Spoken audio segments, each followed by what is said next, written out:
Arahato Samma Sambuddhassa Namo Tassa Bhagavato Arahato Samma Sambuddhassa Namo Tassa Bhagavato Arahato Samma Sambuddhassa. Pොඩ්ඩක් ඔක නවත්තන්න.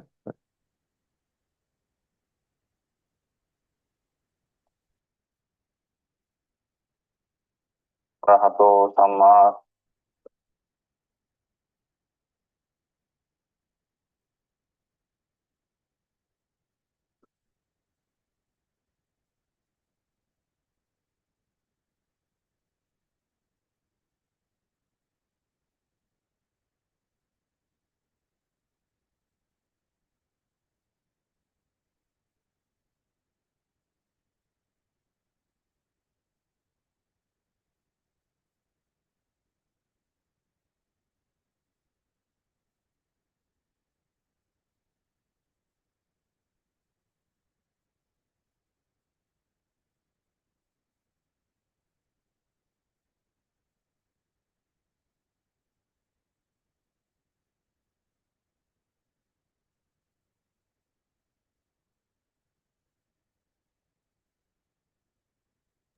Okay.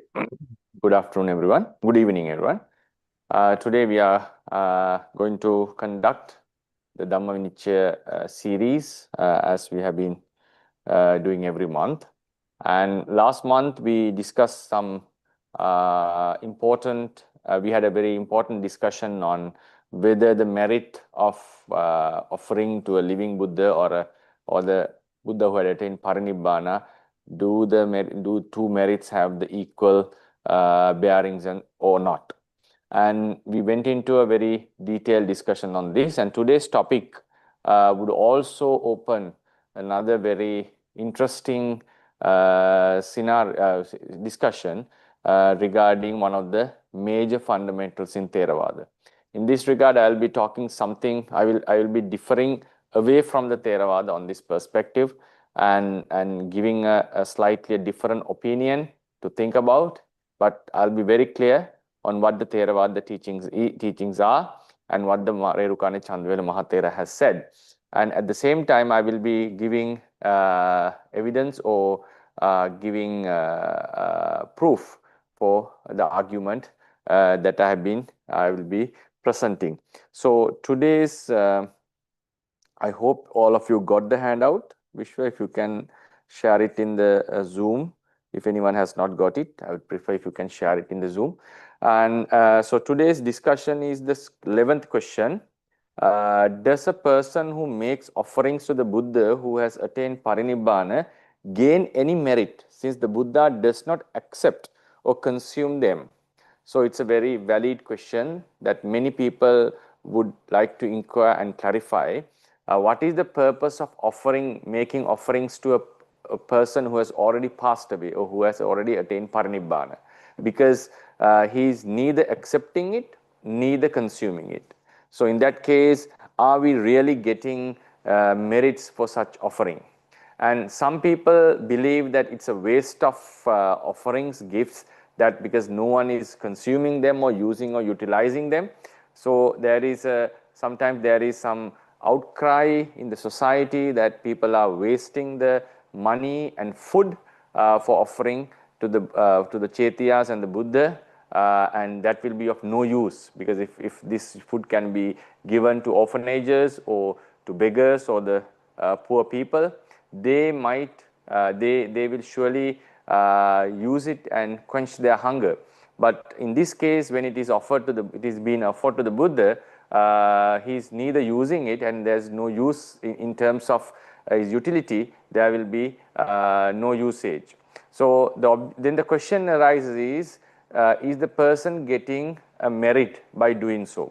One argument one can bring forth is in the social perspective, like in the general objective. This merit has to be something done with wisdom. So if the gift is a waste, and if the gift is not being used properly, would that amount to a merit? Because wholesome deeds has to be done with wisdom, with understanding. So we clearly know that it is not going to be used by the Buddha, and there is no use for him. by the gift we offer. So in that case, is the person actually gaining some merit by doing so? That is the obvious question that people have, and it's a valid question in one sense. But if I scrutinize this very detailedly, we can have lots of arguments against and for this. Anyway, I'll read with what the Mahathera has said about this question, which is a very important question. The acceptance or non-acceptance and the consumption or non-consumption of the offering by the recipient is not a determining factor for the arising or non-arising of merit in the donor. So, for instance, if I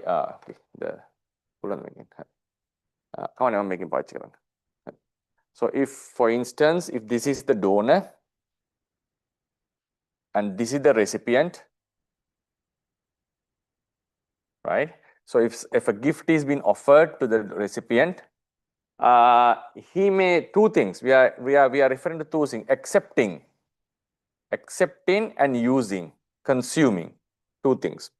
So the merit is arising in the person while donor is making the donation. So is this merit affected by the acceptance and usage?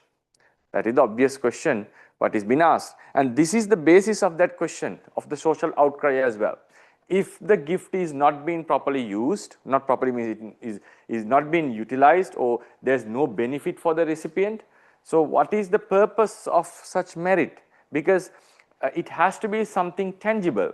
We have to see the benefits. For instance, if you are supporting Gaza or if you are supporting a poor country, we know that people would surely benefit out of this donation. They will quench their thirst, hunger, they will get shelter, so all the benefits will be there. But in this case, Buddha has already attained Parinibbana and his Namarupas are no longer existing in the world, anywhere in the world. So what is the purpose of doing so? This is applicable to offering anything to anyone who has passed away, who has attained Parinibbana.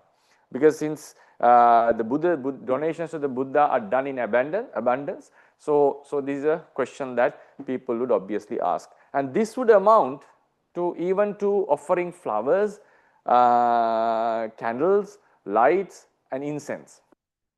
But in this regard, people have a soft corner for this, because they would prefer to interpret this as a symbolizing as a symbol of respect to the Buddha, rather than offering it as something to the Buddha. So for instance, if you are offering a lamp to the Buddha, how do the merit is gained? Is it a offering of dana, or is it a offering of respect? That's the question that one has to ask in this regard. So some would say, who doesn't want to consider it as a dana, that is a gesture of respect, and we are just showing a respect to the Buddha by lighting a lamp and offering some flowers and offering some incense sticks. So even of that offering, the merit is accumulated as a means of dana. Dana means as a means of gift.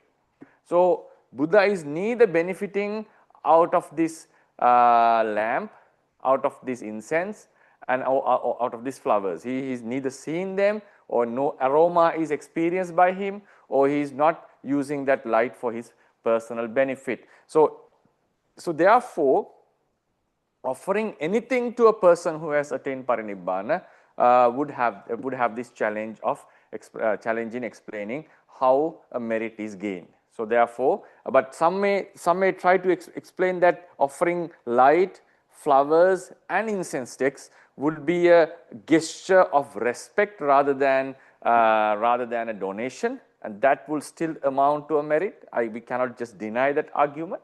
And the biggest criticism comes for offering food, because that would surely not be used by anyone, that would end up as a waste. That's the argument. Food and beverages, and also some requisites such as robes, atta parikaras, the 8 requisites, and so forth. Now the thing is, the question they are asking is, if no one is accepting this and if no one is using this donation would be in vain. No one is using it. So is he getting a merit or not? Is he getting or not? This is the question. Is it a merit? The answer seems very simple if you are looking in terms of the Abhidhamma perspective, because the kamma is the chetana. Chetanaham bhikkhave kammang vadami. The volition is the chetana. Volition. So here the person, the donor, has a volition of giving up or offering something, dedicating it to someone. But only thing is, there is no response from the recipient. There is no response from the recipient. For example, if you take this example, for instance, imagine the Buddha. For example, if I symbolize Buddha, for instance, Buddha is sitting in a meditative state where he has no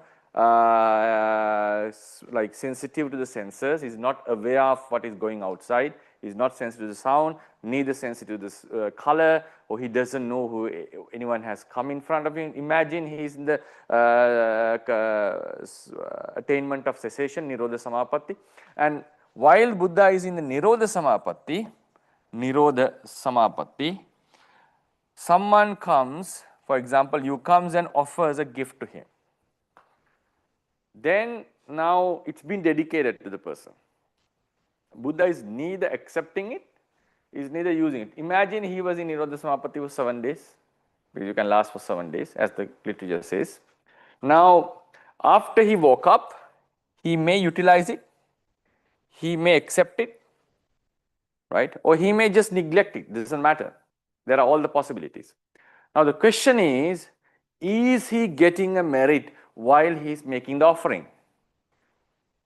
The obvious answer of anyone who knows Buddhism would be yes, because I'm dedicating it to the Buddha.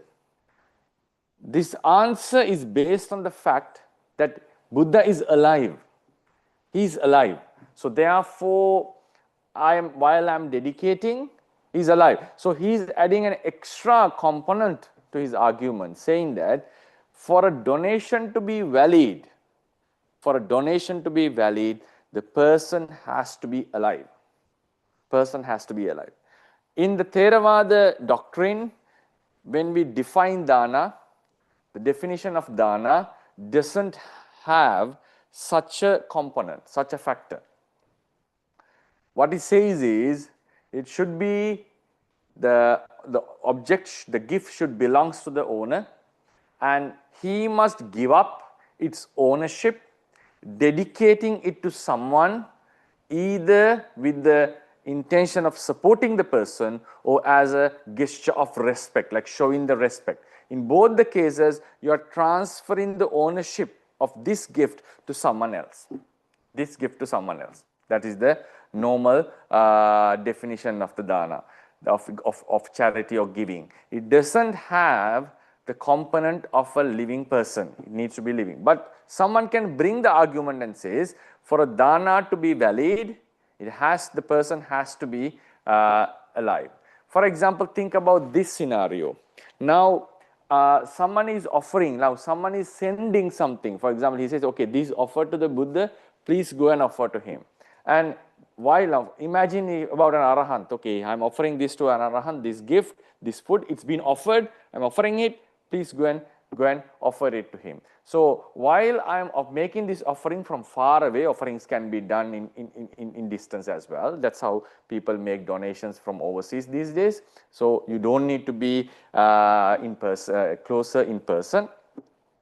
But there can be some change of effect if you are present with the person. Anyway, so when this donation was done and the person is unaware that the arahant had already attained parinibbana. Few minutes ago he had attained parinibbana, and the donor is not aware of it, and he is making the offering. Is he accumulating a merit? It seems yes, because all his intention, all his mindset was that he was alive, he is alive, and that's how he's making the donation. But him being not aware of the fact the arahant has already attained parinibbana. Parinibbana, he has died actually. He has no birth, no more birth. So is he getting a merit? Seems like yes, because the person had all this mindset. If you are referring to the definition of the karma, it says chetanaham bhikkhave kammama, the volition itself. is the karma. So he had the intention of donating, so obviously he must be getting the merit. He must be getting the merit. In the Abhidhamma perspective, karma, kusala or akusala, wholesome or unwholesome, are based on the nature of the volitions that arise in your mind. So therefore, Mahathera is saying, it is a direct answer that he is giving, straightforwardly he is saying from the very outset that acceptance and usage has no whatsoever effect to the merit of the donor. So in the process of the answer, he would explain that the offering takes place prior to the acceptance and usage. So therefore, whether he is accepting it or using it, even he accepts it and even he uses it. For example, we make the offering. Okay, we make the offering. It may take at least few seconds for him to accept it, for instance. Sometimes the person may think twice whether he accepts it or not. And usage obviously happens afterwards. So the argument is, while the accepting and usage is taking place, the merit has already occurred. The merit has already occurred. The acceptance and the usage has no whatsoever effect on it. So one can argue on this. I'm just scrutinizing this question as much as possible. One can argue that when you are offering something to someone, you have a perception that he is alive. You have a perception that he is alive. So it seems like this perception, because you know you are offering to someone who is alive. In today's case, we know exactly the Buddha has passed away. In our own mind, we know that this will not be used by the Buddha. So we know you cannot cheat our mindset, our own minds. So therefore, these two merits are different.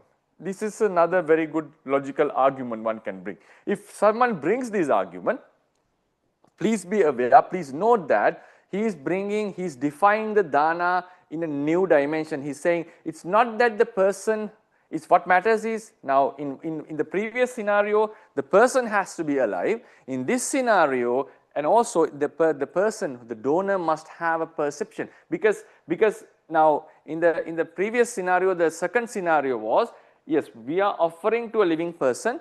In the second scenario, we are offering to a living person thinking he is alive, but while the person has already passed away, because I am making the offering from far away distance, but while the person has already passed away, so I am making the offering. It seems most of us would agree that there was a merit. Some may still say, no, there is no merit, the person has to be alive while you are making the merit, but some would say, most of us would say, in such a case, the merit has accumulated because I had a perception.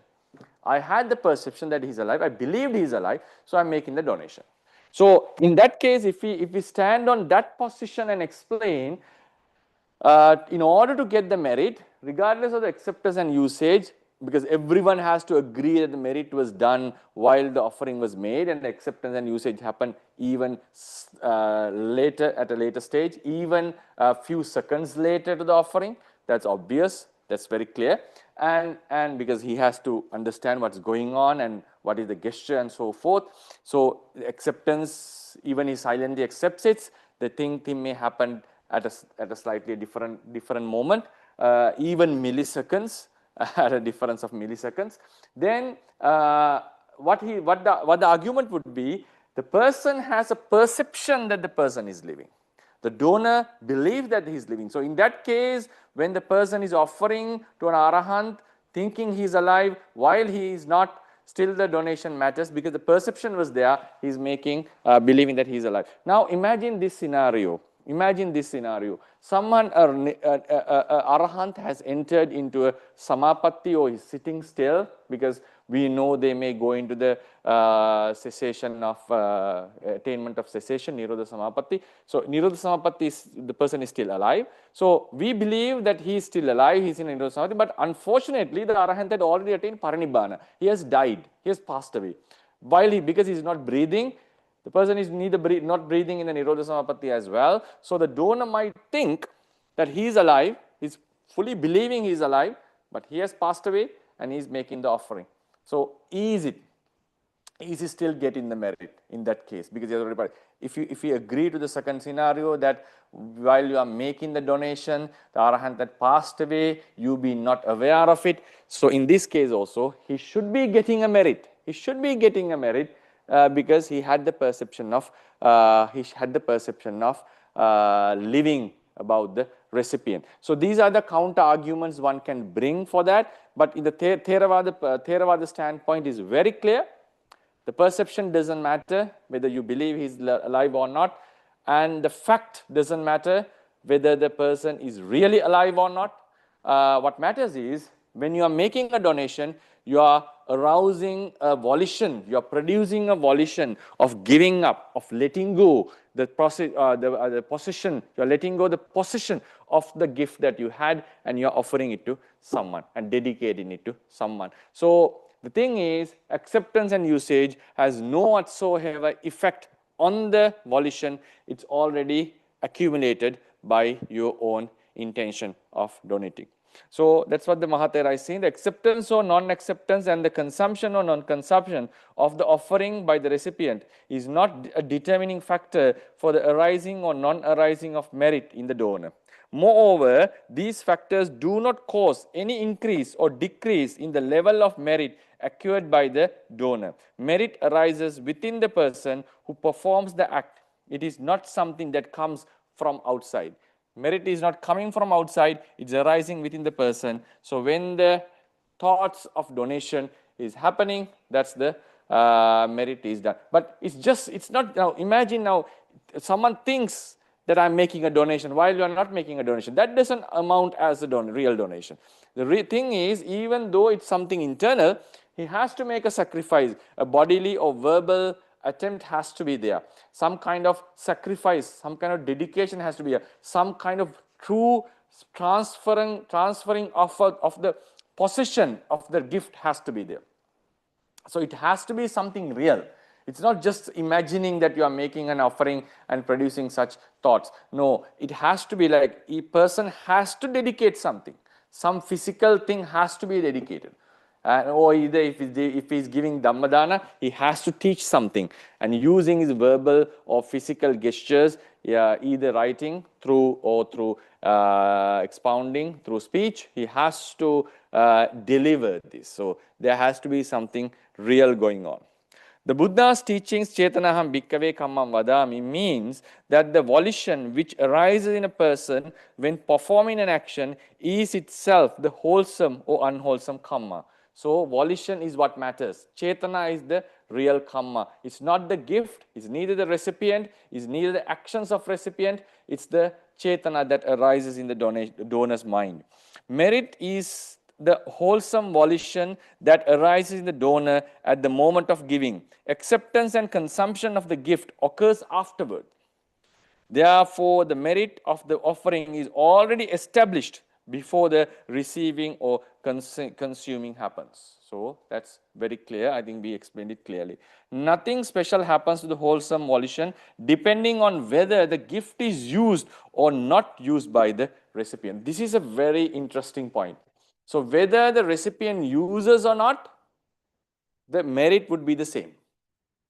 It's not going to change. There was a Buddhist sect called the Sarvastivadins. They held to the opinion that if my memory was correct, Sarvastivadins, one Buddhist school, at least one Buddhist school, I'm pretty much sure it was Sarvastivadins, they held to the idea that if the recipient is consuming the gift that is given, the donor's merit increases. It's a very interesting suggestion, interesting fundamental that they have in their Abhidhamma. I'll repeat again.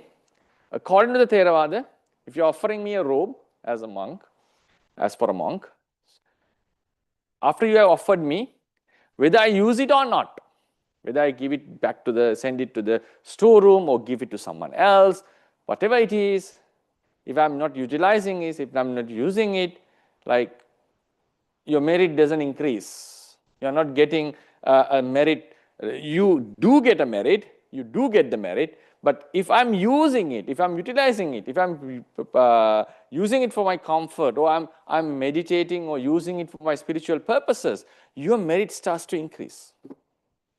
Your merit starts to increase. According to Theravada, no. When you have offered something to me, whether I use it or not, the merit would be the same. According to Theravada, it would be the same. According to other tradition is, if I'm using it, my merit increases.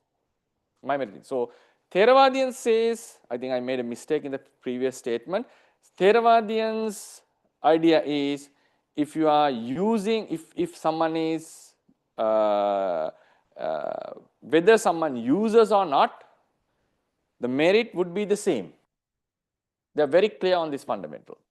But for the others, like Sarvastivadians, if the receiver is using the merit, using the requisite, utilizing it, then the merit increases. The merit increases. So, and if he's destroying it, doesn't mean the merit would go down. Merit would remain as it is. But if you're utilizing it, it would increase. And when you look into this, I'll have a very interesting discussion on this based on the time that we have. So I'll just explain what the Theravada point of view is. According to Theravada,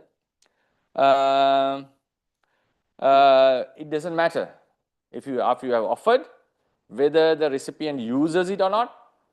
It is not going to affect the merit of the donor. Similarly, nothing detrimental happens to the donor's merit for offering something to the Buddha simply because the Buddha does not consume it. If a donor maintains the same mental attitude when offering to the living Buddha and to the Buddha who has attained Parinibbana, then the resulting merit is equal as expressed in the teachings. Tittante nibbute chapi same chitte samampalang. Whether the Buddha is alive or has attained Parinibbana, the same mind brings same result. It's a very famous fundamental. And we discussed something against this. Against means like we clarified this fundamental in the last previous lecture.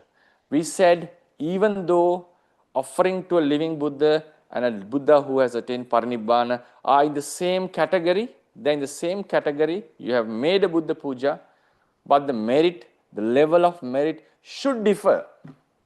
What was the argument I brought? I brought two arguments for this.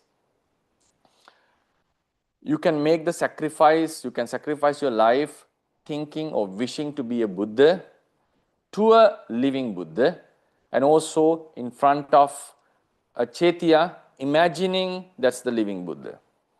But in the two cases, the merit would come into fruition, becomes accomplished only when such a merit, a dedication is done to a living Buddha.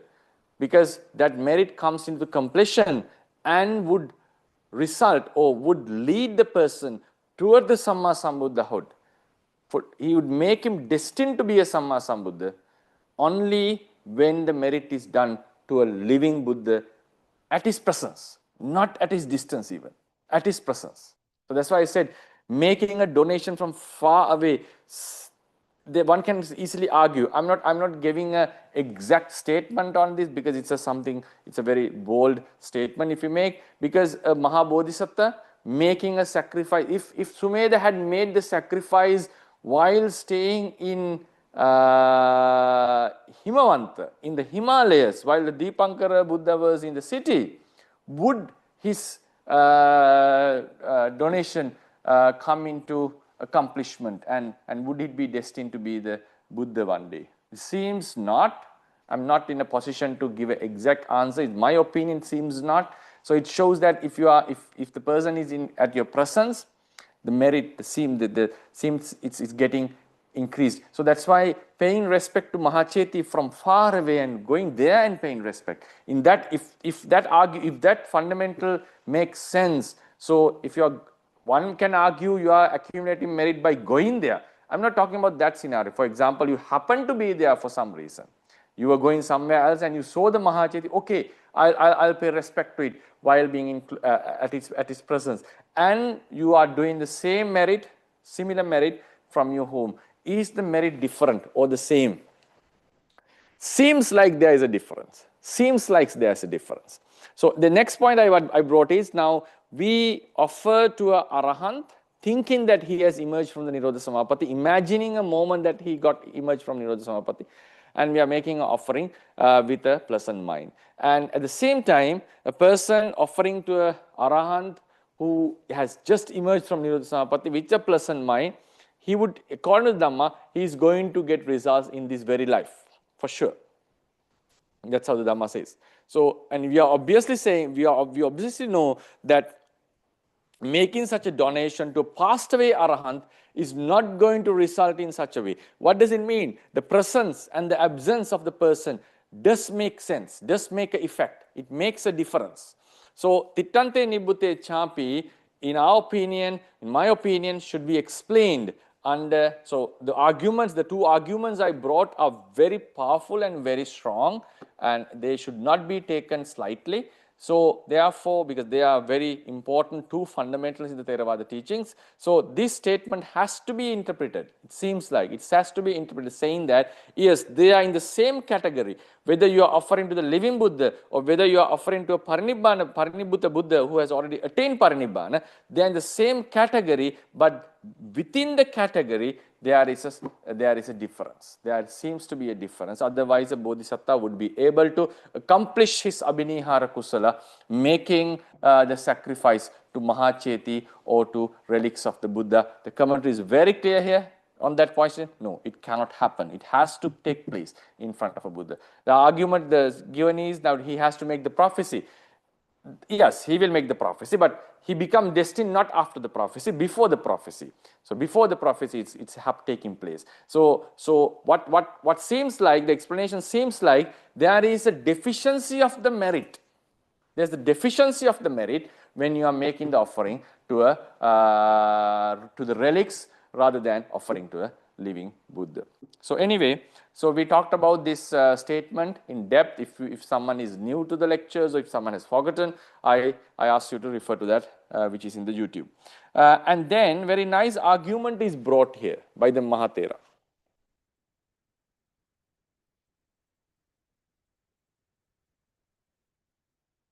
A very nice argument is brought here. This is about Queen Mahapajapati's offering to the Buddha.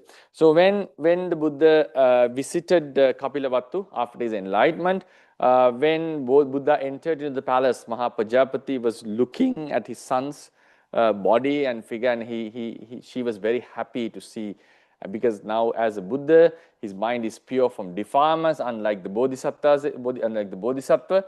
So he was more radiant and more attractive than his young age, his age with defilements. Obviously, he had defilements. He was enjoying sensual pleasures to a very maximum level. So then she felt, it's nice that I make a robe, or at least two robes, to my son and offer it. And she made it by herself. She brought the workers, and she also joined there.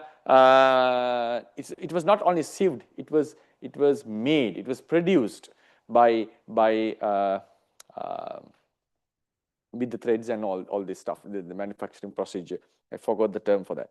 So then she joined the work, and she produced two robes, and she informed the king, Suddhodana, that she's going to offer it to Buddha, and Suddhodana arranged a very nice procession for her to go there, and then she went to the Nigrodharama and she offered it to the Buddha. Recently I had the opportunity to visit Nepal for an ordination for 4 days.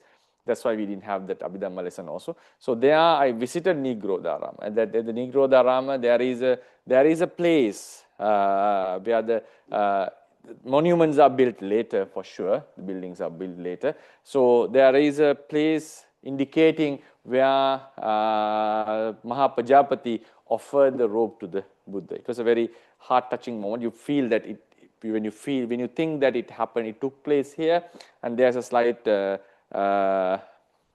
sculpture, not maybe a slab. It's been driven there, caved there, engraved. So while the Buddha, Pajapati is making the offering to the Buddha. So I was lucky to visit there few weeks last week. So this when these two robes were offered to the Buddha, what happened was Buddha rejected it. When Prajapati was making the offering, please accept this, and she made the commentary says she made the offering. Buddha rejected it. Buddha said, offer it to Sangha. Offer it to Sangha. And he said, when you offer it to Sangha, you had to have already offered it to me and also to the Sangha, to the both. So that was his suggestion. Mamancheva pujito hoti, Sango cheva pujito mamancheva. So both me and the Sangha, both are offered when you make the offering to the Sangha. So some believe that this was said because Buddha also belongs to the Sangha, which is not accepted in the Theravada tradition. They say, no, Buddha is a different person, Sangha is different. Obviously, it has to be different because we have three refuges, Buddha is one, Sangha is one. Buddha is neither included in the Sangha. He is the master, he is the founder, he is the teacher, he is the leading figure. Sangha are the disciples. So Buddha should not be included in the Sangha by any means. That's clear. There is offering made to the Sangha led by the Buddha, but still the Buddha is prominent. Buddha is different from the Sangha. There are many factors to say that. I'm not going into that detail.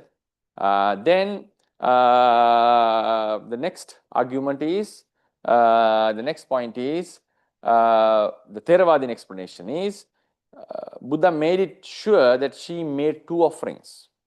What was the reason? While she's making the offering, she has already dedicated to the Buddha. She's completely offered it to the Buddha. Then the Buddha rejected it. Buddha rejected it. Then he said, offer this to. So it seems like it has been already offered, and she was his mother, stepmother, and also aunt. And he made that same offering to be offered to the Sangha again through her mother. So it seems Buddha rejected. So she had made the offering, he rejected it, and he didn't take the ownership.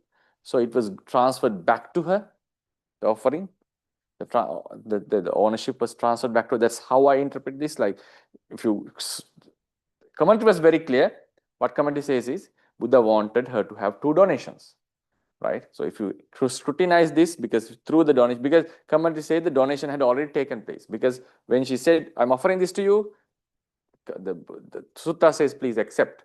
That's how the Prajapati says, but the commentary says the offering was done. So it means that the ownership had been transferred to one sense, to some extent. So the Buddha has rejected it. So then it becomes something that doesn't belong to anyone, or she believes now Buddha hasn't accepted it, so it still belongs to her, or Buddha had given it back to her, whatever, right? Whatever. So seems when he rejected, the ownership was there's a slight discussion need to have a discussion on what happened to that ownership. Anyway, it's back to her. That's how we have to interpret in Theravada tradition. It's with her. So now she is offering her robes again back to the Sangha. So she had two thoughts of offering, two volitions of offering. So that was the reason why Buddha directed her towards the offering of Sangha. And that was a special support or a support given to her mother, because normally when something is offered to the Buddha would not do that to other donors. Buddha would not do that to other donors. He would surely accept it for himself. And then he may send it to the Sangha. He can do that. And sometimes he does that. Sometimes he sends, it's commentary says, he sent some fruits to Kumara Kassapa when he got some fruits. And so on other occasions, he would not do that, but for his stepmother, giving a special support to her for her liberation, to add more merits to her practice and the basket of paramis. Buddha rejected the offering and made her to do another offering to the Sangha. So it means with the same robes, she had made two offerings, to the Buddha and to the Sangha. So Buddha rejected it. So argument what the Mahathera is bringing is, is because offering to the Buddha is much greater than offering to the Sangha. There's no doubt about that, because you cannot compare Buddha, Sangha with the Buddha. Buddha is much, much, much greater in sense of offering.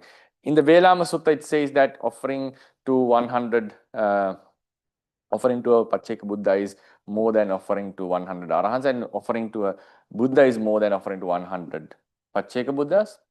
There's such a statement.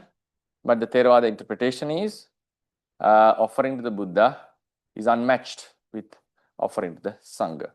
So because he is a person who has accumulated all these qualities for 4 Asankhya years and 100,000 eons in the minimum level, and he has gained all these qualities, and he is a supreme being, and we are all disciples. Even Sariputta is compared very low compared to the Buddha. So even offering to the whole Sangha would not amount of a Buddha puja.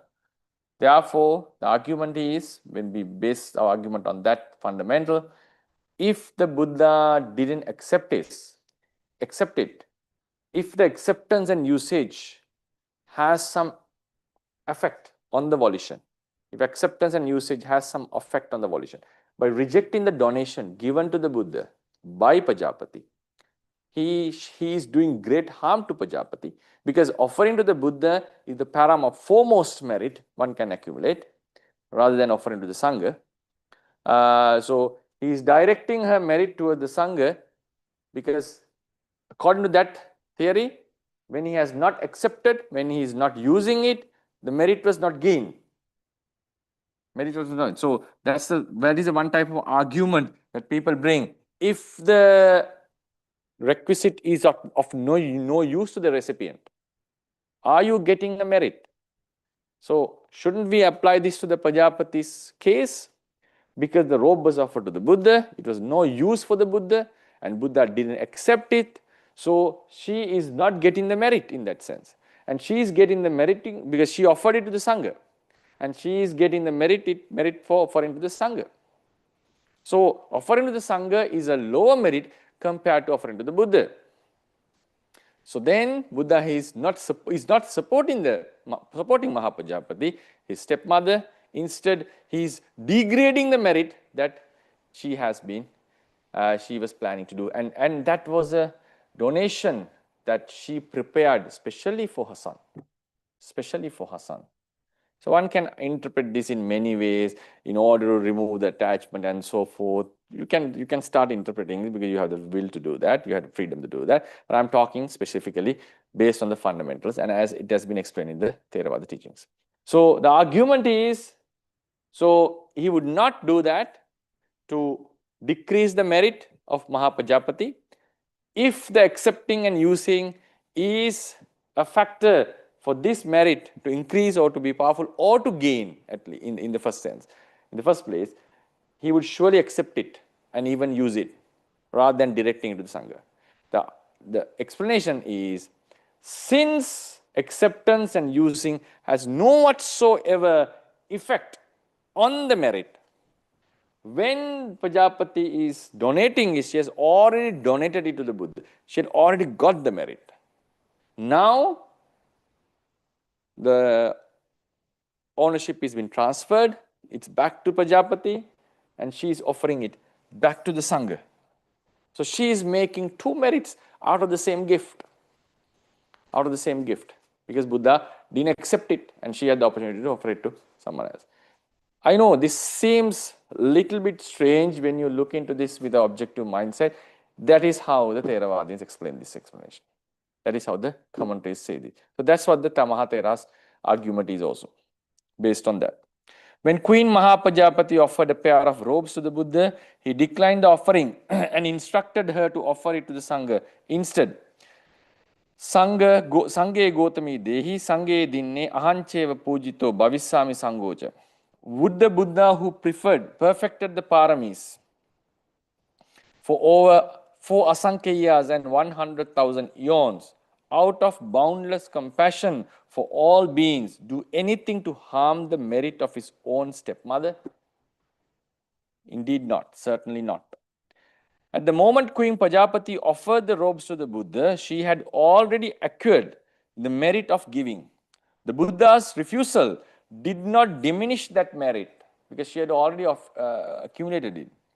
When she later offered the robes to the Sangha, she obtained additional merit for that offering as well.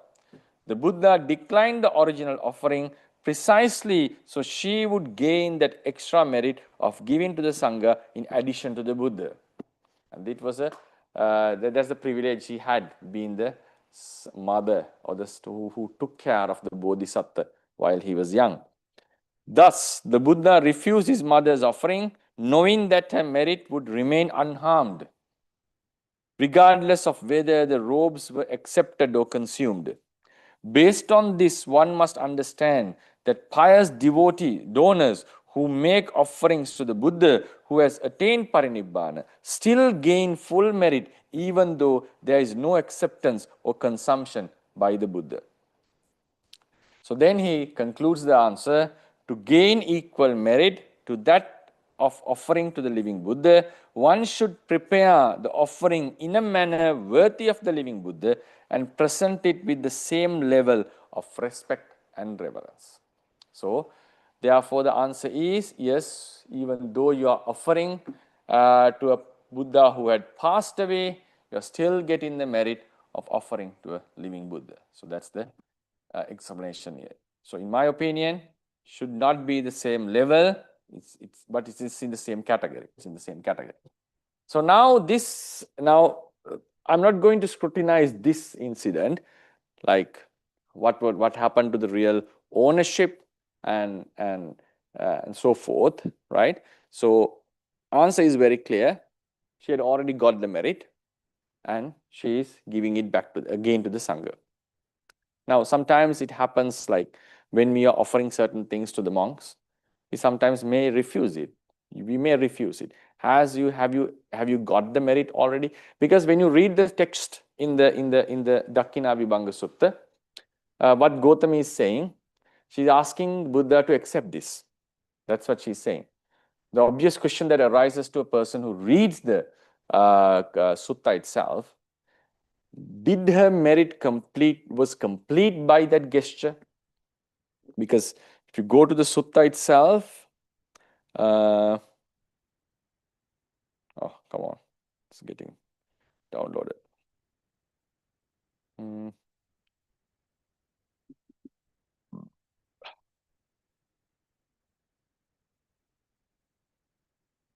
Okay, yes. Okay. Dakkina Vibhanga Sutta, Majjhima Nikaya, Paripannasa.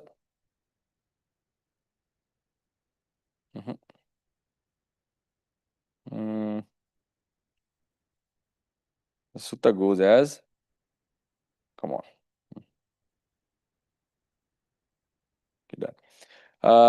Atako Mahapajapati Gautami Navan Dussayugang Ada Yena Bhagavate Upasankami. She approached the Buddha. Upasankamitva Bhagavantang Abhivaditva Ekamantan Nisidi. She paid respect to the Buddha and sat beside. Nisinna ko Mahapajapati Gautami Bhagavantang Etadavocha. She said it to the Buddha, Blessed One. Idam me bante navan dusyugam Bhagavantang uddisa samang katang samang vaitang. I made this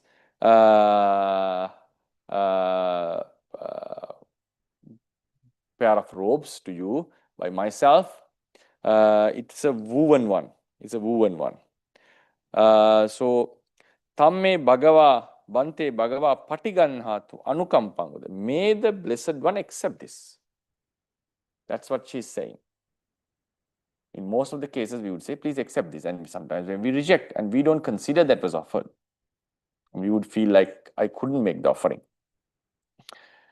So in most of the cases, we would feel as when someone is offering, like saying this to someone, may you accept this. So is it the donation complete? Because even our mind, for example, if I'm giving, okay, Bante, I'm offering this to you, right? So please accept this. If he doesn't accept it, would we consider the donation was done? In my opinion, I don't consider the donation was done. That's how my personal experience. Like if I made, okay, it's already offered to you. It's already offered to you. Sorry. if I say if it's already offered to you, then the donation is done. It's clear. If I say, like, may you accept this, that's what Kojab Gautam is saying. May you accept this. In that case, most of us would feel the donation was not done. It would happen when he's accepting, and that's the moment he shows the gesture. Then at them, okay, I'm offering this. So there's some kind of in my opinion, a little bit of ambiguity in this explanation. But anyway, maybe she had that. Even though she said it, the commentators say, might have thought or interpret that she had already said it, may you accept it, with the mindset it's already been offered. I'm offering it. Or maybe she had the feeling like, okay, I'm offering it to you. So that would also, with that statement would also amount to donation, because I'm offering. It's already done then. When I say it's offering, I'm offering it, it's done. The next second it's done. So anyway, so someone, for the ones who are interested in reading the sutta, otherwise would argue that was the offering completed in that sense? When you read the sentence, it seems like one would feel that the offering was not completed, but the commentators say the offering was completed. So that's not the argument that I'm going to bring. Now, this is the point. Now, when the donation is done, whether you accept or whether you use it, nothing is going to happen to one's donation. Then, for the donation, this seems okay, because the definition itself of the very definition of donation means donating something. Donating means giving up the ownership, dedicating it to someone. It's something that has to be done solely from the donor's side. Donating means giving up the ownership and dedicating, or giving up the ownership and dedicating it to someone, giving its possession to someone. So you can use it as you like. That's the gesture, that's the understanding of a donation. That's the very meaning of a donation. Now think about killing. Panatipata. Killing. There are 5 factors for killing. In order for killing to be accomplished or complete, to be a kammapata, there have to be 5 factors. The thing which is being killed has to be a living being, otherwise you cannot kill. Cannot kill a tree, because biologically you can kill a tree. Conventionally you can kill a tree. In terms of Dhamma, you cannot kill a tree, because trees are non-living, because they are not produced by the karma. Then you cannot kill a person, anything in the computer game while fighting, or in a war game, because it doesn't have a living. You cannot kill a computer in that sense. Only it has to be a living being. Then the one who's killing, the killer, should have the perception that this being who will be killed, or whom I'm killing, is a living being, having the perception of living being. This is something lacking in the dana. In the dana's case, you don't need to believe that the person is alive. You don't have the perception of person is alive. One can bring the argument and bring a new definition for dana, but if you are explaining this based on the Theravada point of view, no, there's no such a perception. Then in the killing, yes, there's a perception that the person knowing that person is living, the being is living. Then there should be an intention of killing, the killing intention. Then the strategy, you have to use a strategy, way to employ a certain strategy, verbally or physically. Pure mentally, you cannot do killing. It can go to the level even uttering mantras, doing black magic and killing someone. Still, it's counted as killing. Then there should be a strategy based on that intention, and that strategy should be driven by that intention. Then the being has to die. These are 5 factors. It has to be a living being. I'm not going to write it actually. The living being should be a living being, and the killer should know it's living, and there should be an intention of killing, and there has to be a strategy, or there has to be verbal or physical activities driven by that intention, and the living being has to die. These are the 5 things. Has to die. Now, the important point is, a very important point, based on, this is another very important fundamental, which I'm a little bit reluctant to accept in the Theravada doctrine, because I'll tell you why it is. I'll tell you why it is. When this killing thing is happening, in order to complete the killing, the being has to die. The being is not dead. Killing is not complete. What is the problem emerging from this statement?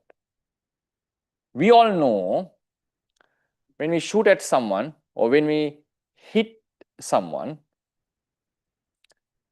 death happens at least after a few seconds, or it may take few hours, or it may take few days, and sometimes it may take few months through injury. Now, the actual action, the Chetanaham Bhikkhave Kamma, the Kamma is the Chetana. Yes, we have to respect this fundamental. The killer, Chetana, it's a very interesting discussion. Please give your attention very thoroughly. Chetana to kill, killing Chetana. Strategy is employed, and it's the victim. And imagine the death happens after some time, maybe a few days. While the death is taking place, now this is the Theravada argument. While the death is taking place, the killer must maybe sleeping, or he may be doing a donation. He may be offering something to the temple. Okay, he hit an animal to a rat, and rat suddenly somehow escaped, but he was severely injured. And then I went to the temple and making offering of Buddha Puja. While my mind is wholesome, the killer's mind is wholesome, the rat dies. The question that arises, when is he accumulating the merit? When is he accumulating the merit? Is it when the victim dies at that moment, or while the strategy was employed, or while the strike was given, or when he hit the victim? Because Chetana occurred at that moment. While the death is, maybe the killer is regretting, maybe killer is trying to help the victim, maybe he's meditating, whatever it is, okay? So when is he accumulating the demerit? When his akusala was done? According to Theravada explanation, it's done. It's completely done, not partially. That's the point here. It's completely done when the strategy was employed at this moment. Kamma was done when the striking was given. The striking was given. The strike was given. This is the point. If the victim is surely going to die, if the victim is surely going to, is destined to die, the kamma is accumulated while the person was hit. Seems like the commentators were on the opinion there are only 2 options. Either the victim may die or may not die. We can bring another scenario. At this moment, victim's death is not certain, but later on, due to some factors, it became certain. This third possibility is not discussed. If it dies, it means he was destined to die even at the moment of the striking. If he's not dying, he was destined not to die. Sometimes we can have a scenario. He was going to die, he was about to die, but some intervention came and he escaped, he survived. This is also not been discussed. Because in that case, it's a complex situation. Now, he's going to die, surely going to die. It was a fatal blow.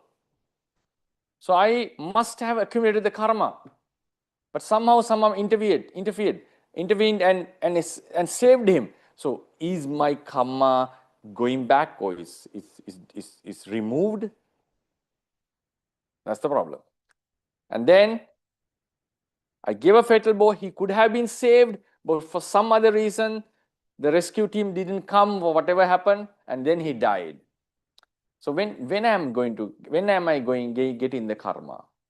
So according to the Theravada explanation, Chetana arose while the striking happened. So karma was accumulated. In its full scale, in its full-fledged form, karma was accumulated while the striking was given. Regardless of the moment of death, even it happens few years after, the person has accumulated the karma while he gave the striking. This is applicable to monkhood as well. This is mentioned in the third parajika because killing a human is a parajika offense. One loses monkhood by killing a human. Now imagine I gave a fatal blow with the intention of killing the human. I gave a blow and he is in the hospital, unconscious, still struggling. Now blood is in the brain and he's still struggling. He's in a coma and he dies after 4 years.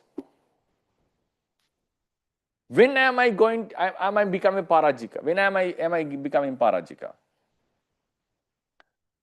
Would I become parajika when he dies, or am I becoming parajika when I gave the strike? The explanation is, it's a very difficult topic to discuss.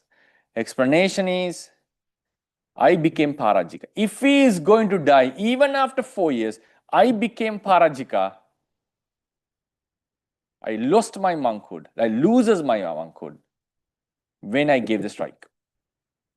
And if I happen to die before these 4 years, for example, I died after 2 years, and I die as a parajika monk. Now put this into change the scenario and put the mother, a monk is killing his mother, whatever reason, hitting his mother, trying to kill, and she dies after 4 years. And the monk dies after 2 years. She had not died yet, but she's about to die. In that scenario, this monk or the person, whoever is dying, having committed matricide. He's a matricide. He has killed his mother and he'll be born in the Avicii. The reason is, the argument here is, if you're saying the actual karma is done at the moment of death, at that moment, maybe the person is with a wholesome mind. Why? Maybe he was sleeping. So is he committing murder or killing while sleeping? Is against the teachings, right? The Chetana itself is the karma. At that moment, he didn't have a Chetana of killing. So karma has to be accumulated, has to be done at the moment. There's no argument in it. No one can argue against that if someone is respecting the Buddhist fundamentals. Because this is the moment karma was accumulated. Was it accumulated? The problem is, was it accumulated in its full form at that moment? Now, the thing is getting more complex. Sometimes there are various modes of killing. Someone can kill by digging a pit or making a trap. So in that scenario, when is he getting the karma? Now imagine someone set a trap in the forest to kill an animal, or maybe to kill a man, kill a human. He's making a trap. And he goes home and he's sleeping, he's enjoying with his friends. Maybe he's meditating or doing some merit, listen to Dhamma talk. People, hunters also can listen to Dhamma talk and do merits, right? There are many stories of that kind. And while he is listening to Dhamma, in the forest, some animal got trapped and died. When did he accumulate the karma? According to the fundamentals, it has to be the moment he made the trap. It had to be the moment he dug the pit. The questions are there. Did he commit while he hit the first strike or spread digging, or when it was completed? Okay, I'm not going into that details. Okay, these are it can get very complicated. So anyway, when he has finished the pit, when he has finished the trap, yes, his intention was to kill someone. That is the Chetana. That is the moment the Chetana arose. We cannot argue against that, because that is the strategy.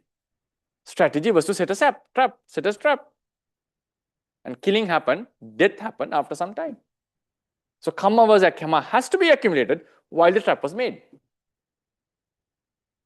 Now, think about this scenario. Someone is making a trap or making a pit. Imagine, may anyone die who comes here. It doesn't matter to me.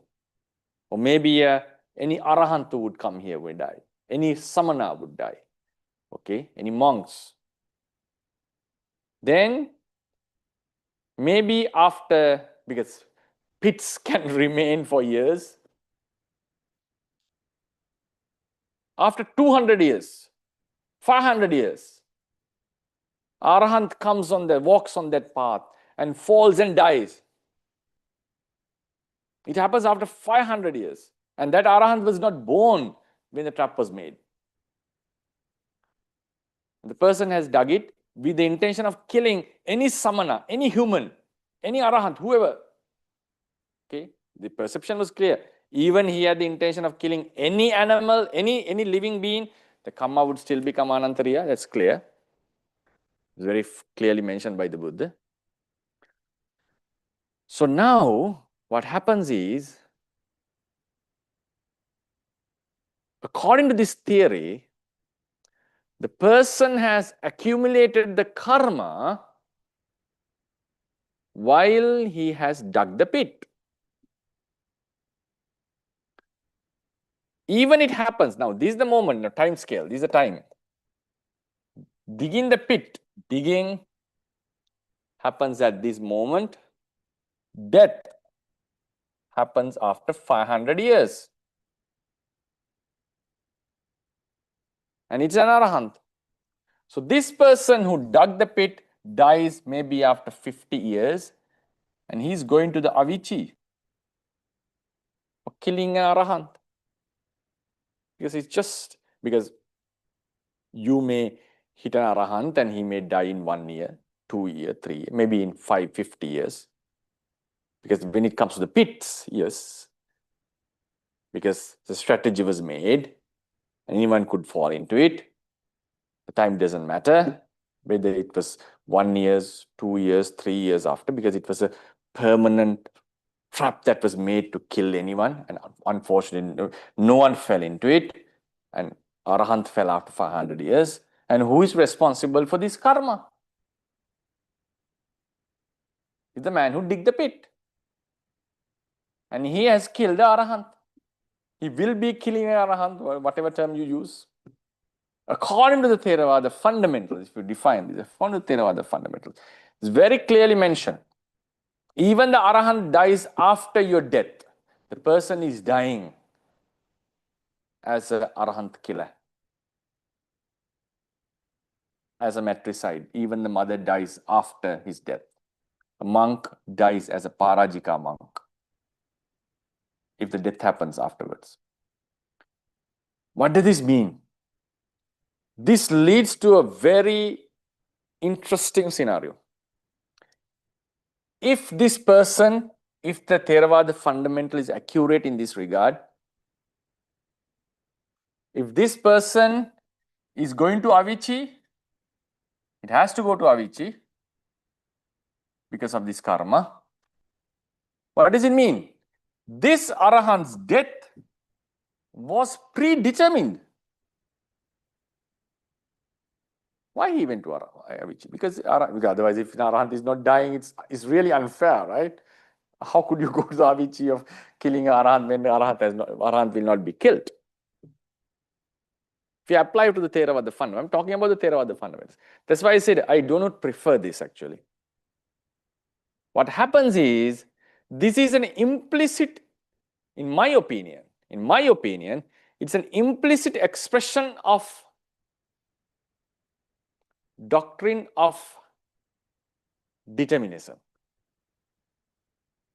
It's just a matter of extending the hypothetical thought experiment.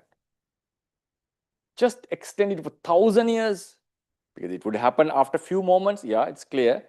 You shoot someone, he dies after a few moments, few seconds. No one would argue that. Yes, then it happened, and obviously murder was done. And if someone asks, when did the murder occurred? While shooting, that's the karma. And no one is going to examine it thoroughly. But imagine now, if this happened after a few years, after death happens after a few years, and if the murderer dies before the death, has he already accumulated the karma in a full-fledged scale? Yes, karma was done, but has he done the karma? If that was his father, is he a patricide? Is he patricide? Is he patricide? Is he going to the Avicii for that? Is the father, while the father is still alive in the hospital? And then comes the traps. Traps are fixed strategies. Power Payoga. It's clear. The karma has to be the preparation of the trap. And the death can happen after some time. Now just extend the time. 500 years, 1,000 years. Anyone who falls into the trap, I'm getting the karma. That's how the Theravada is explained. If you have dug a pit, if 100 people fall into that and dies, it's my karma. And that karma was accumulated in the full-fledged form while the pit was dug. Not when the people died, not when the people fell into it and when they died. And now imagine that someone dies after 500 years, is supposed to die or happens to die.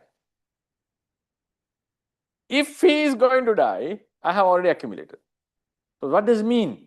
If I am accumulating, now imagine this is an arahant, I'm committing anantariyakam and I'm supposed to go to the anantari hell. So what does it mean? That arahant's fall and death is destined already, has been destined.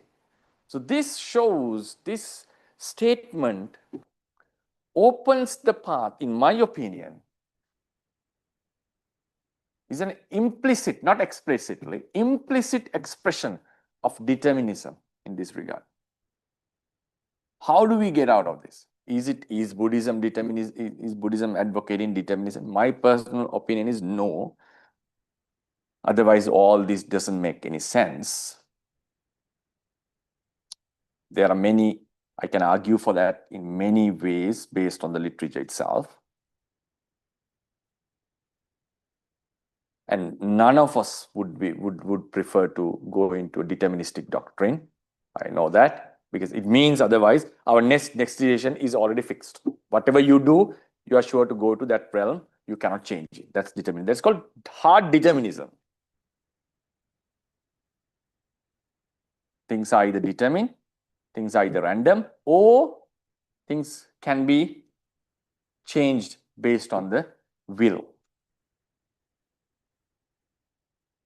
So what we believe in Buddhism, in most of us believe in our lives, whether you are a Buddhist or not, even the ones who believe in God-centric religions would not think that everything is determined. Even the God has the divine foreknowledge. They would still act in a way that future is not determined or destined. Because if everything is destined, life doesn't have a purpose, right? But this statement, this slight statement saying that karma was accumulated while the killing or the shooting was done, not at the moment of the death. It's not just saying he accumulated the karma, it's saying the full-fledged karma was accumulated while the shooting was done. It's an implicit expression of determinism. If you extend this theory, and it's just a matter of thinking broadly. It's not very difficult to grab this point. Because if 500 people are supposed to fall into it after 1,000 years, he has already accumulated killing. 100 people falls in 5,000 years. He has already accumulated killing of 100 people. when the pit was dug. Theravada is very clear on this.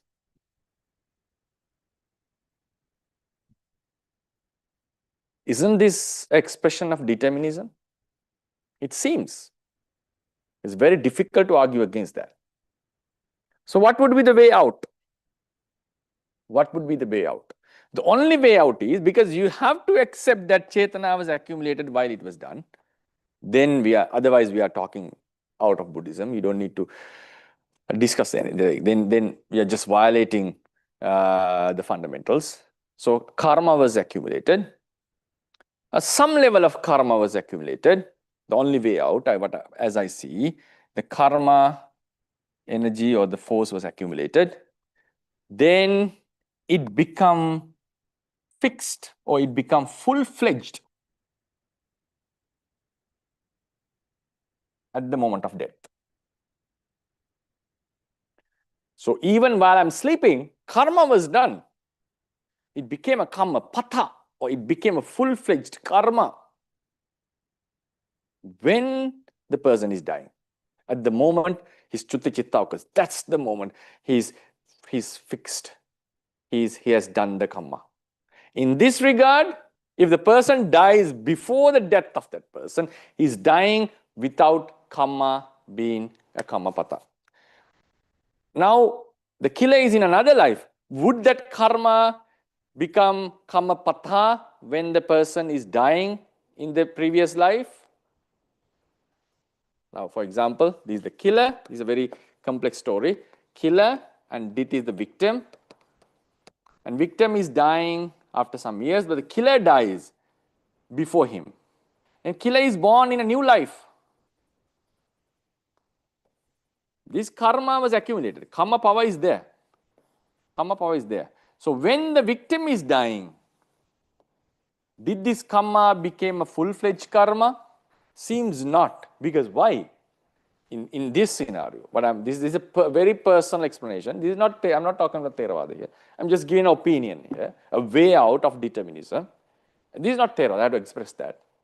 Theravada is this. If you want to get out, I personally believe it's aligned to determinism. It's not aligned. I think it is determinism, in my personal opinion. So in order to get out of this commentarial explanation, the Buddha's statement in the Parajika Pali was slightly different, but this is how the commentaries explain that, because I'm sticking to Theravada, so I have to take the Theravada explanation, commentarial explanation as the Theravada explanation. The Buddha's statement can be interpreted in both the ways, that the karma or the parajika happens when the person dies in this way. Okay, so I'm not touching it. I'm just saying this is my personal explanation of this thing.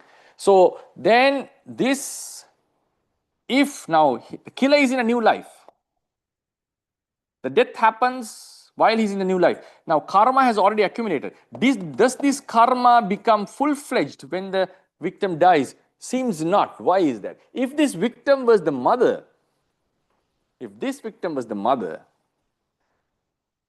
dying of his mother means karma becoming full-fledged, means it's becoming an anantariya karma. It's becoming an anantariya karma. So anantariya karma was, so he's committing he's getting anantariya karma in the next life.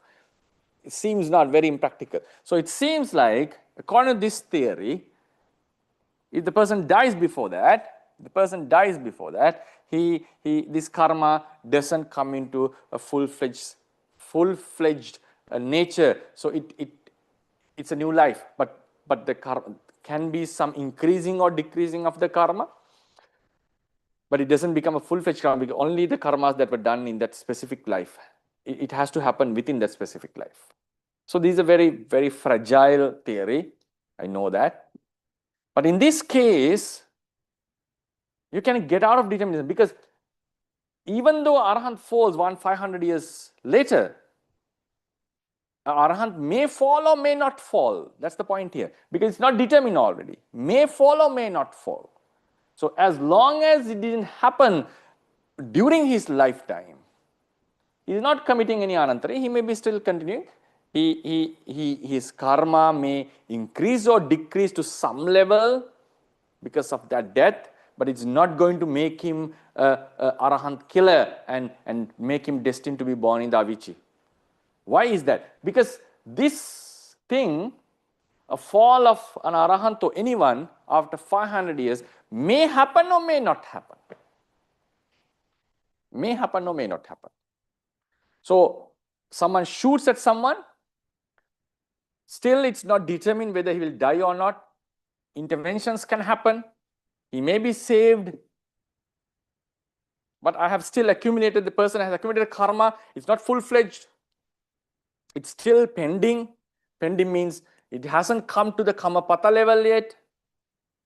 If for some reason we are able to save him, then it remains in his karma level. But for whatever reason, unfortunately, if the person dies, then this turns to be a Kamapata. Then there's a practical thing here. Practical. Now imagine I, as a monk, give a fatal blow to another person, a human, to kill, and he's in a coma state, or he's in a difficult state. Seems he may die or may not die. Both the chances are there. Still going on for 3 years. How are the monks going to deal with me? Because according to the Theravada commentary, if he is going to die even after 5 years, I have already become a Parajika monk. So for the coming 5 years, because I'm also not certain whether he'll die, because we don't have divine foreknowledge. We don't have the knowledge in seeing the future. So what is the decision? How the Sangha is going to decide on me? Am I a Parajika monk? Am I going to, should I disrobe? Then some would say, go and meditate and think. Oh, I don't think those are very practical stuff. Because we have to have an exact statement, exact decision. Because is it going to happen? So does it mean that when I meditate, if my meditation grows, that person is not surely not going to die? Can we come to such a statement? And that is going to be a huge type of theory. It would be. Because if you are getting out of determinism, he may die or may not die. But according to the commentaries, the possibilities are there. In the commentaries, no, there's no possibility. Either he will die or either he will not die. It's not that he may or may not. Even if he is certain to die or not, how the other monks are deciding on me, it's a practical issue. Would the Buddha put us into such a situation that the Sangha cannot decide on these things, and the person himself is in a big dilemma here?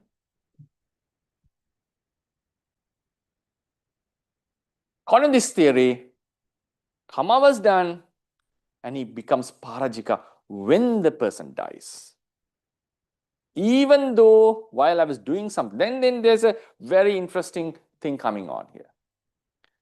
Would I, during this period, if I become a noble person, if I attain some attainment, according to this theory, he is capable of attaining such theory. So for example, if I become a Sotapanna, because my karma was not full-fledged, imagine if I become a Sotapanna, and because of the indeterministic nature of the life, if that person dies due to some other lack of medicines or something, due to my fatal blow, he's dying in that scenario. But what I'm advocating is a big issue here, because if I became a Sotapanna on the process, and if the person dies as a Sotapanna, I'm becoming Parajika, which is also a huge issue in the Theravada fundamentals. If we take it as a very serious issue, we have to align with determinism. If we align with determinism, that is, in my opinion, would shatter the entire Buddhism. So this is this statement mentioned in the Theravada doctrine puts the doctrine into a sort of a challenge, I feel. Monks, people don't talk about this much. Some are not aware such a underlying theory is going on that statement. People don't scrutinize things in such a level. In my opinion, this is a huge issue with Theravada doctrine. Then what happened? Then what about the Sarvastivadian's opinion? Sarvastivadian's opinion is, when someone has offered me a robe, when I'm using it, my merit increases, his merit increases. In the same way, if I'm applying it, if I'm using the same analogy into it, I don't know whether this was explained for killing in their doctrine. Anyway, if we apply this analogy and explain killing, I'm not saying that it's mentioned in Sarvastivada, but if we apply this analogy and say, okay, someone here hits me, or a killer hits another person, tries to kill another person, karma was accumulated. When he dies, this karma becomes full-fledged. In the same way, how his merit increases while I'm using the property requisite. And this may be in support with the statement of the Buddha saying, if you offer gardens, if you offer parks to the public or to the Sangha or to someone, you get merit day and night. Your merit increases. Punyam pavaddhati. Merit increases day and night. Why is that? Whenever they are using that, whenever they are utilizing those properties, those gardens, my merit is increasing even while I'm at sleep. But the Theravadins interpret this, no. The merit increases only when you think about it. Only when you think about it. And the question comes, now, if such a person dies and is born in another realm, is his merit still increasing? You can just keep on arguing, maybe increasing or maybe not. Okay, that's a different case. Because what matters to us is this life, in this life.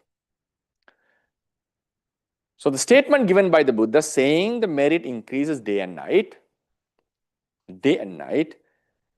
seems in a line with the Sarvastivadian statement. But if it is the case, what the Chandravihara Mahathera is saying is fully based on Theravada doctrine.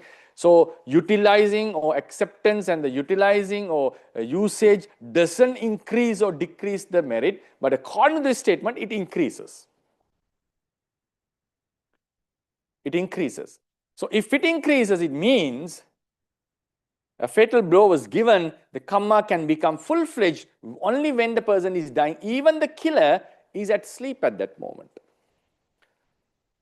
So one may be confused why I'm talking about this, because that is the only way it seems that you can get out determinism. Otherwise, if the karma was full-fledged at this moment, if the death happens maybe at a later stage, the death was already determined, but the problem comes with the Thavara Prayoga, that is fixed traps or digging a pit to kill humans. If the death happens after 1,000 years, still you have accumulated the full-fledged karma. That means what is going to happen after 1,000 years was already determined by now.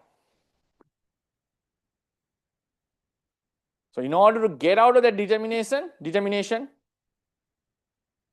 we have to say, when the incident happens, karma increases, decreases. When the incident happens, karma gets strengthened or become full-fledged. So how can we support that? The Sarvastivadians have a suggestion for that. And the Buddha's statement saying that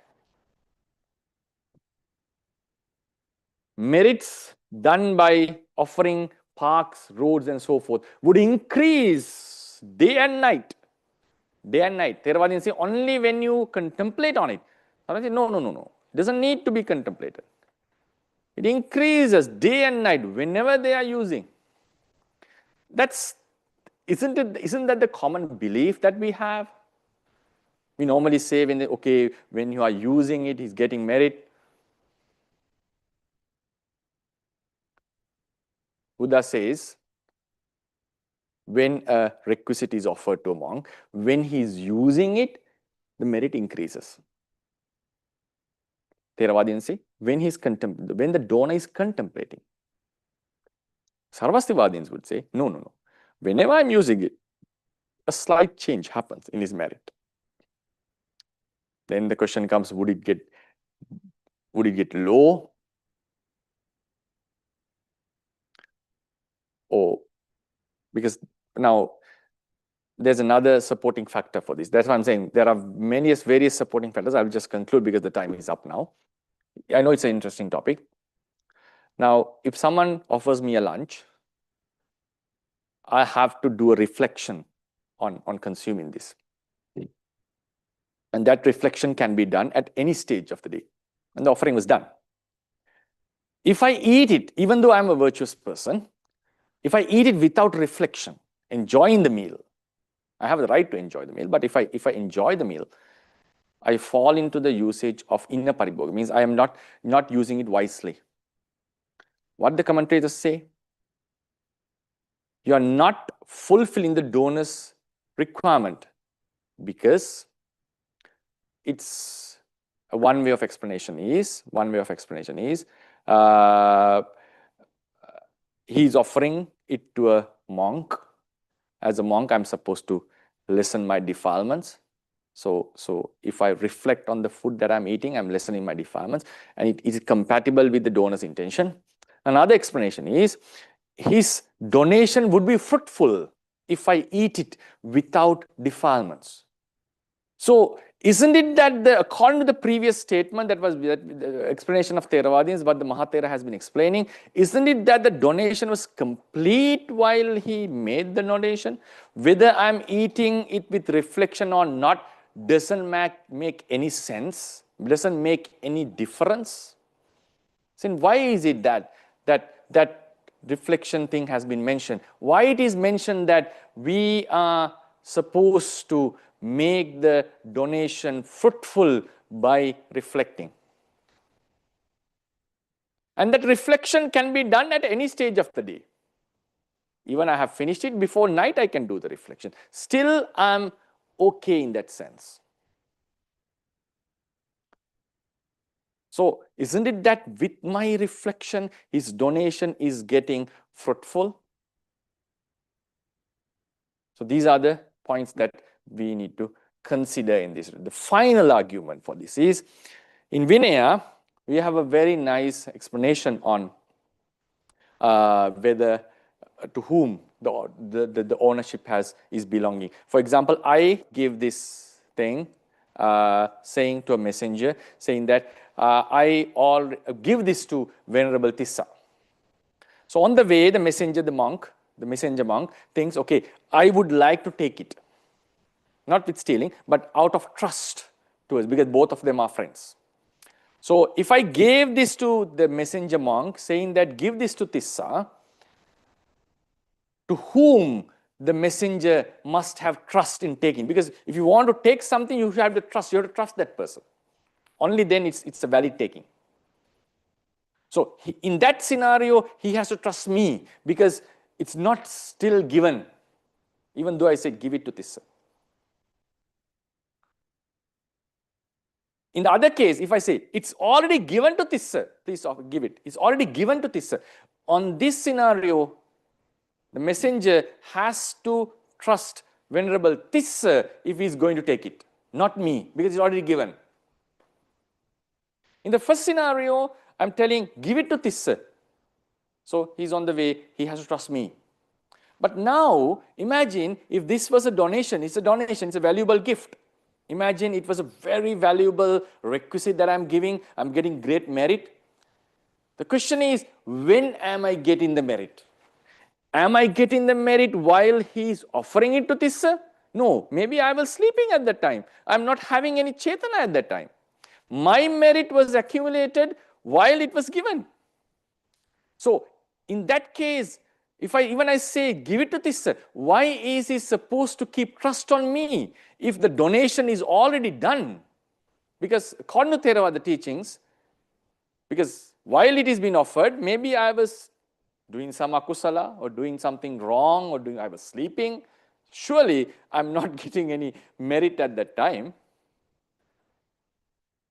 So obviously I have done the merit at this moment, but the dana, if the dana was complete at this moment, If dana was done at this moment, complete at this moment, why is when this messenger is supposed to keep trust on me? Because dana means it's the ownership has already been transferred. So in that scenario, he must be keeping the trust on both the occasions on that person, because it's donated already. But Vinaya says you have to keep in the first scenario to keep the person has to keep trust on me. So it seems it's not full-fledged yet. The dana was not complete. Even though I had the dana chetana, only when he is accepting, it's given to him, then the dana is complete. One can argue in that way. But this is not Theravada. This is just, I'm building a different theory on this. So therefore, with all these suggestions, so if you think about it in that shed of in the light of shedding on that light of that scenario, when Prajapati was making the offering to the Buddha,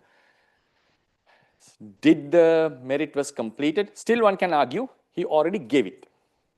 She already gave it. So the merit was completed. So he didn't accept it. So had he used that, then the merit would have increased according to this theory what I'm suggesting.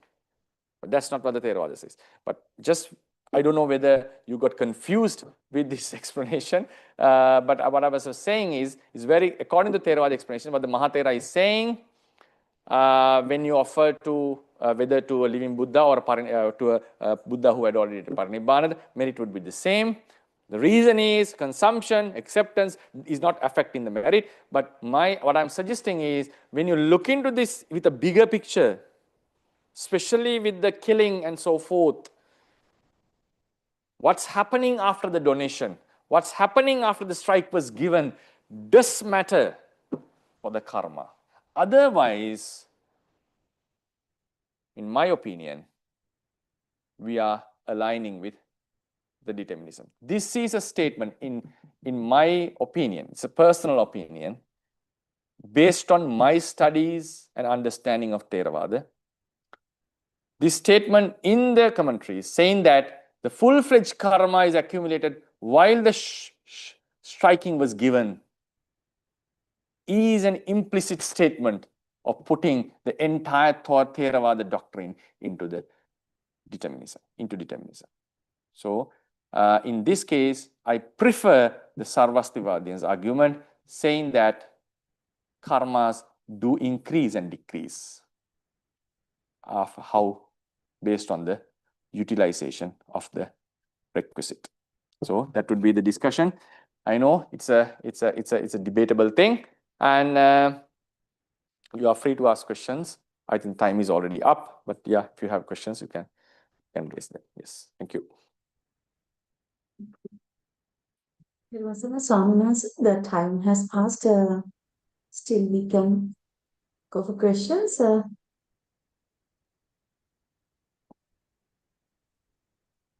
Yes, 1 or 2 questions would be okay. If there are two questions that have been made, and but okay, please read it. They're slightly different.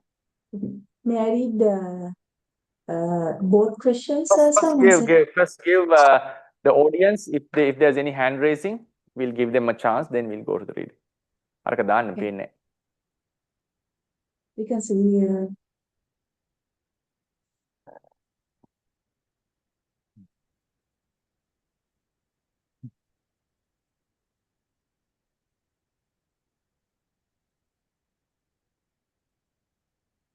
Okay, then read the questions. Yeah.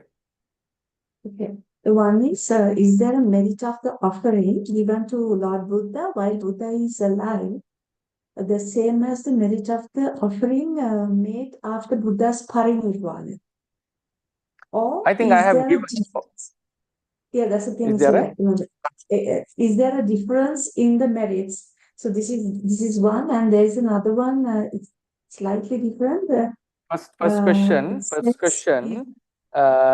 question I have answered is in the previous lecture. A complete lecture was given on this. ඒක upload කරලා තියෙන්නේ. Oh, it's already uploaded in the YouTube. In this opinion, the answer is yes, there's a difference. So I have given you the reasons for why it is different. You can watch that in the International Institute of Theravada channel, YouTube channel, in the English channel. There's a complete video on that. And the other one is, is there a merit of the making an offering to the Buddha when he was alive? It's the same thing, I think. Offering to Buddha when he was alive, the same as offering to him now that he has attained Parinibbana. I think it is different. This is what it says in the inbox. Yeah, it's different. It seems it's different. It's different. Yes. Because I have given, I think I explained in the talk also as well, in the today's talk, and in the previous talk, in the talk before this, I gave a whole lecture on this, saying that why it should be different based on two factors: the Abhinihara Kusala of the Bodhisattva and offering something to Arahant who had just emerged from the Nirodha Samapatti.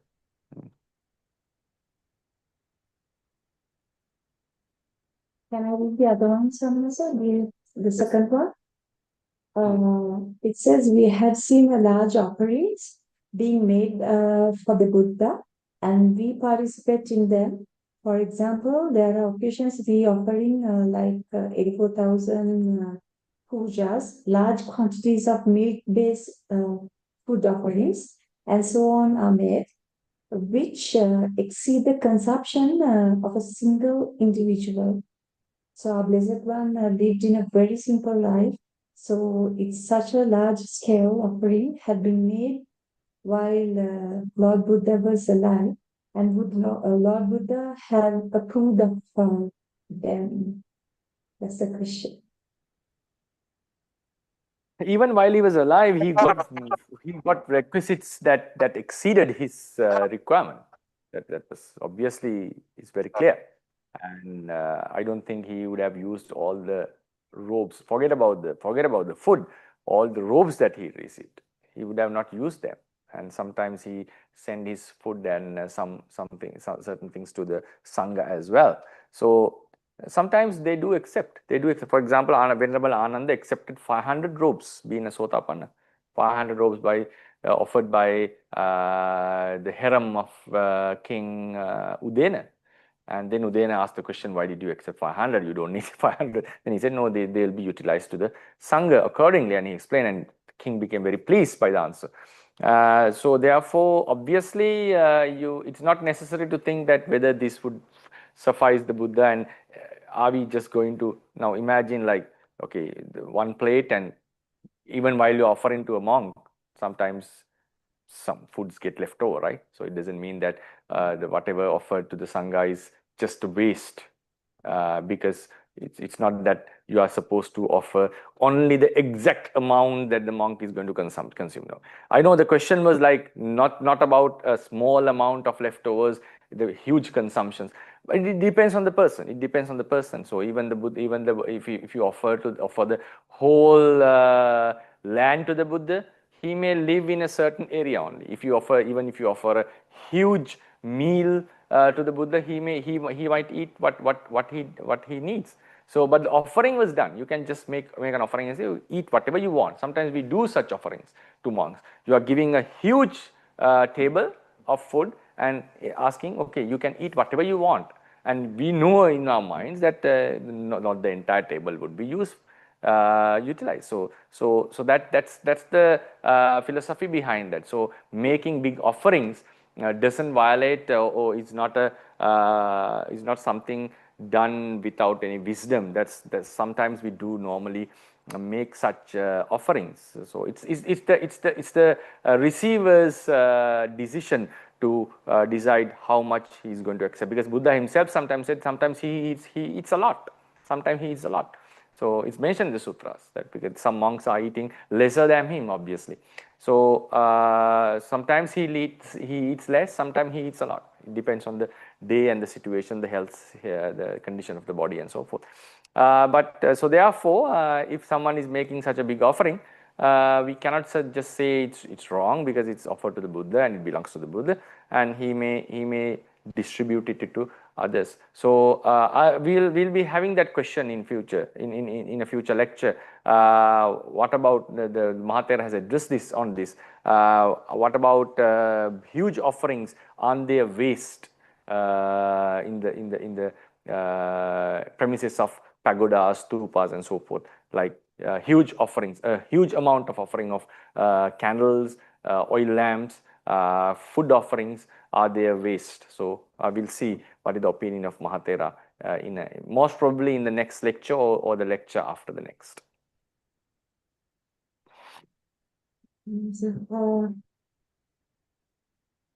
Can I ask there's another question. Can I go first?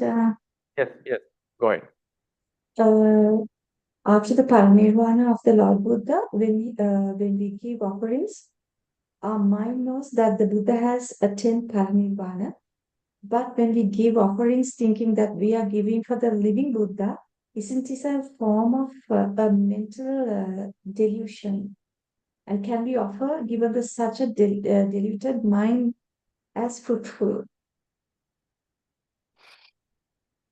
Venerable Ananda also did the same thing, according to the literature. Venerable Ananda did after his parinibbana for about 1 month, I think. He did all the duties to the Buddha that he used to do. And when, for example, yes, we know in our mind he's not there. For example, when we are paying respect to the Buddha, Mahacheti, for example, Ruam Melisaya, Mahacheti, are we just thinking it's just a relic, or are we just thinking we are paying respect to the Buddha? So obvious thing, sometimes even our sometimes parents have passed away, we feel like still they are alive. So we consider their statues as themselves. So that's why we don't disrespect the Buddha statues. Why it is? Because it's representing the Buddha. So therefore, normally even while we are touching a Buddha statue, we just ask for permission and we just have that sense of respect. Why is that? We have that feeling that it's something alive. If he was there, that's how we would treat him in the same way. So that's not a delusion. It's a form of respect, I would feel. And delusion is about considering impermanent things as permanent and so forth. So if the Buddha was alive, and we are going to treat him like that, so in that case, even I myself think in a Buddha, when you see a Buddha statue, we consider it as the Buddha himself. That's how we pay our respect to it. So we are not just thinking it's just a statue, and we are just not treating it like we know in our mind it's a statue, and we try to get that feeling of sense of respect towards him. And more that sense comes, it's a greater merit. Otherwise, just paying respect to the Buddha statue doesn't make sense otherwise. Because if we know it's just wood, we can argue it's just wood. Why are you paying respect to the statue itself? It's just a sign that refers to the Buddha himself. Why is paying respect to the Buddha statue is a merit? We discussed about this few lectures ago. Because in the end, it is referring. We are referring to the actual Buddha who was alive. So then, can't we pay respect to the Buddha who has passed away? Yes, obviously we can. We can think about him who lived in the past, and we can pay respect. No one is going to argue about that. And we can just respect without a statue as well. What the statue is doing is, it gives us a lively feeling. So then we have something that represents the Buddha. So that's not a sense. That's nothing to be discussed as something delusion or anything. It's something. It's a form of respect, and that's a form of consideration. In any religion, we do that. In any religion, Jesus Christ, there are statues, and they consider it. Everyone knows it's not the Jesus Christ. It's made of clay, but they would think about the Christ through that statue. So statues are of such nature. So when we think in that way, obviously the mind comes into the level to an attitude that the Buddha is there. So it's and when we are paying respect, like when we are considering Buddhanusati, for instance, we are contemplating Buddhanusati, you feel as the Buddha is in your presence. You feel as the Buddha is in your presence. When you are practicing metta for someone, for example, you feel as he is in front, but he may be far away, in a far away distance, but still we feel that the person is in front of you. So these are not delusions. Just thinking or imagining a person as living or and dealing with it is not a hallucination, because hallucinations are if you still keep on believing that he's alive and he's completely lost about it. For instance, if he completely believes that he's the real Buddha and the Buddha is alive, then it is a hallucination, as it happened in the Beautiful Mind. In the film Beautiful Mind, the great mathematician who won the Nobel Prize, and he was having all this hallucination, and he was talking with people who were not really existing. According to Dhamma perspective, we don't know whether he was talking to real non-humans. But anyway, there's a sickness we recognize in Western medicine that some people do associate or communicate with people who are not there. So, so that would be a hallucination. If someone keeps on believing and really considering, but we all know Buddha has passed away. We know that, and we are just considering him, and we are just feeling like we are going to have the sense of his presence. That's what we have.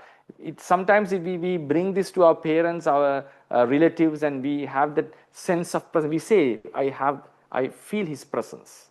So it's not a delusion. It's a form of respect in that sense.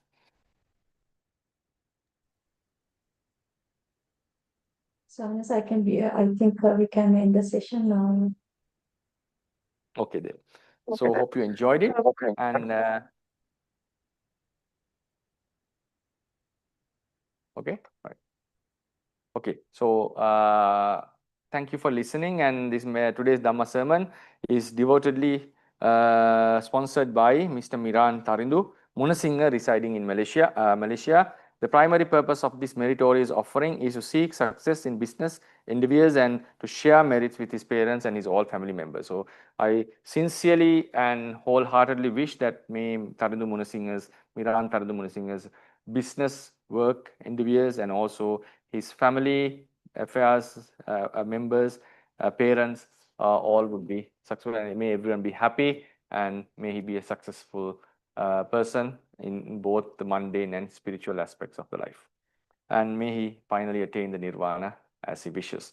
May all divine beings who rejoice in merit partake in this offering. May this merit be dedicated to the Venerable Dhamma Preacher and all esteemed monks who uphold and spread the Dhamma. Special merits are also dedicated to Mr. Vajira Ranasinghe, residing in Switzerland, for providing the Zoom app for this Dhamma sermon. May these merits also be transferred to the beloved father of Mr. Vajira Ranasinghe, who has passed away. It is on Mr. Vajira Ranasinghe's platform that we are sharing Dhamma in few sessions, in few programs.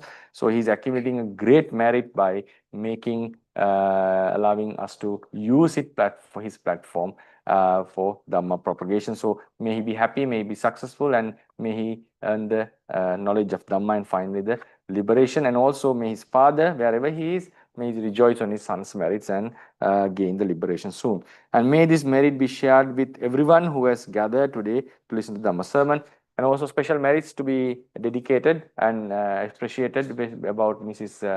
Udyani Unantanne and also Mr. Vishwa Unantanne for their dedication in spreading the Dhamma and organizing these events. So many would benefit out of this Dhamma sermon. So may all the mundane and spiritual endeavors be successful, and may they be able to achieve their final liberation soon. And also special thanks to Mr. Nikesh, Prasad, and Dhananjaya for organizing recording and broadcasting these events. So may all their wishes be fulfilled as well. So finally, for the ones who have everyone's beloved deceased ones who are expecting merits, maybe in this life or in past lives, may they rejoice on this merit. And ones who are in suffering, may they be free from suffering. And ones who are in happiness, may they elevate in their happiness and finally attain the final liberation. May the deities who are rejoicing on these merits,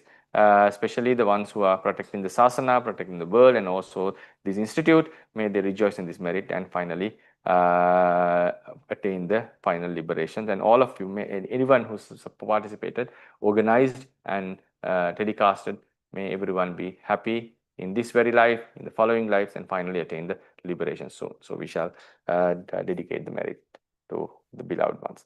Idang vo nyati nang hotu sukita hontu nyatayo. Idang vo nyati nang hotu sukita hontu nyatayo.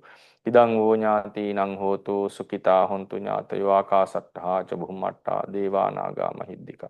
Punyantang anumoditva chiran rakkantu sambuddha sasanang. Akasattha ca bhummatta deva naga mahiddika. Punyantang anumoditva chiran rakkantu sambuddha desanang. Akasattha ca bhummatta deva naga mahiddika. Punyantang anumoditva chiran rakkantu sambuddha savakan chiran rakkantu tan sada. Imina punya kammena mami bala samagamo satan samagamo hotu yava nibbana pattiya. Imina punya kammena mami bala samagamo satan samagamo hotu yava nibbana pattiya. Imina punya kammena mami bala samagamo satan samagamo hotu yava nibbana pattiya. Idam me punya kammang asavakkaya vahang hotu. Idam me punya kammang asavakkaya vahang hotu.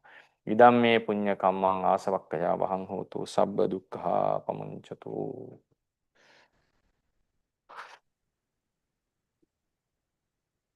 Venerable Bhante, with your permission, we now dedicated our merits. Today we commence the 6th Dhamma sermon series. First and foremost, we extend our sincere merits, dedication to the Most Venerable Thera, who so graciously shared the most profound teachings of Buddha in a manner we could truly comprehend. May the merits we accumulated be shared with the Venerable Thera by the power of the Supreme Buddha, the Dhamma, and the Sangha. May the Venerable Thera be free from suffering, enjoy good health, and be blessed with wisdom to attain the Supreme Sri Saddhamma. Sadhu, sadhu, sadhu. And Venerable Bhante, with your permission, we pay our deepest respect now. Okasa Vandami Bhante, Maya Katan, Punyam, Samina Anumoditabbam, Samina Katan, Punya, Mayam Databbam, Sadhu Sadhu Anubhavdami, Okasa Dwarattena, Katan Sabbang Achen Kamatame Bhante, Okasa Kamam Munti, Dutyampi Okasa Kamami Bhante, Tatyampi Okasa Kamami Bhante. Sadhu Sadhu. Shukla bless you, Swaminathan sir. Feel